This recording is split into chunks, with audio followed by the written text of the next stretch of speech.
We're really lucky. We're blessed. We're definitely lucky. We're doing a show at the Wildhorse one night. We're on the Red Man Roadhouse tour. Now, we knew Jeff from 2 to 3 years prior to this moment, too, from playing basketball at his house and stuff. So We used to invite ourselves out to his house. We'd hear he's having a basketball game out back. He has a full court basketball court. And so we would invite ourselves and just show up wearing LoCash jerseys. And he'd be like, who are these guys? And we just, we got next, Everybody like, let us play maybe one game. They play like 5. We'd get in like one game. And on the sideline, we're cheerleaders. Yay. Good shot, Jeff. Nice shot. Hey. All right. Nothing but net, man. There's like 2 guys clapping. Right. Yeah. Like, good shot. That was 3, I think. Whatever. And then finally, but then, after the basketball games, they would hang around his pool. They'd listen to songs, they'd talk music, shop talk, And so we get to listen in a little bit. We are pretty good basketball players, by the way, too. Just to let you know that. We're the dream team. Yeah. And so it's like Kobe and Carmelo. Come on. 3. Mm-hmm. So anyway, we would hang around and listen to the shop talk. And sometimes Jeff would have a song that he just wrote that week, and he'd play it for his plugger, and he'd put it in the speakers, and we'd all just sit there and listen, drinking Gatorade, and it's just really cool times. And so, like Chris said, it goes back years before he actually shows up to the Wildhorse. But John Rich was going to host a show that we were performing at, and he was hanging out at his private bar, and he had Jeff with him. He says, hey, why don't you come with me? So Jeff goes down to the Wildhorse, walks inside. John Rich introduces us. We hit the stage, and Jeff is like, whoa, I had no idea this was going on in here tonight. And it's all chicks. I mean, just slammed against the stage. It was a Maxim show, Maxim Redman show. It was so incredible. And so here comes Jeff. He said, I got to get to the front. I got to get to these guys. And so he fights his way to the front row, and literally he got to about the 3rd row, and the girls wouldn't let him any closer.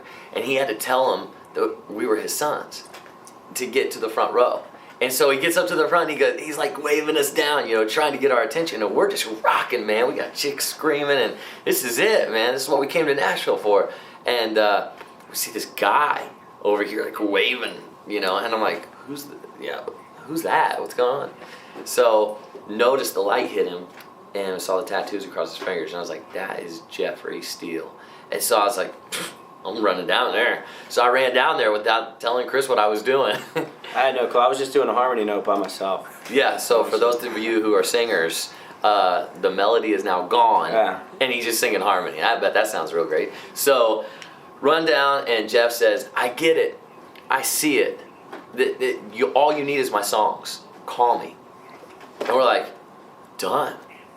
So run back to Chris, and he's giving me a dirty look like, where did you go? I was so pissed. I was mad. He's got that look like, she better be really hot for you to run down there like that, And I'm like, dude, it wasn't the chick. It was Jeffery Steele, man. He's at our show, and he wants to work with us. And he's like, I'll never forget his face. We turn around and get a drink of water. I'm like, Jeffery freaking Steele.